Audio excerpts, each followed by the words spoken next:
આ રહ્યા એ હાલો માતાજી હાલો. ખોદી જાઓ રાજન, તમે તમારું વચન ચૂકી ગયા છો. મને યાદ આવ્યું માતાજી, મેં નેહડેથી હાલતી વેળાએ તમને વચન આપ્યું હતું કે હું રસ્તામાં ક્યાંય પાછું વાળીને જોઈશ નહીં. હા માતાજી, મને યાદ છે. પણ આમ જોવો, આ તો રાજપરાનું પાદર, પણ અહીંયાથી ભાવેણા દૂર નથી હો.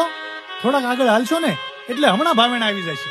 નીલમબાગમાં તમારા રૂડા દેવળ બંધાવીશ. હાલો માતાજી હાલો. ના રાજન, હવે હું મારું ત્રિશૂળ અહીંયા સ્થાપિત કરીશ, અને હવે અહીંયાથી હું એક ડગલું પણ આગળ નહીં વધું. મને આ રાજપરાનું પાદર અને આ ધરો બહુ વહાલા લાગવા લાગ્યા છે. એટલે આ રાજપરાનો વનવગડો, આ પાણીનો ધરો, આ તમને બહુ વાલા લાગ્યા માતાજી? ભલે માતાજી, તમને જે સારું લાગ્યું ને એમ જ થાય છે. અને આમે આ રાજપરા મારા જ પરગણાનું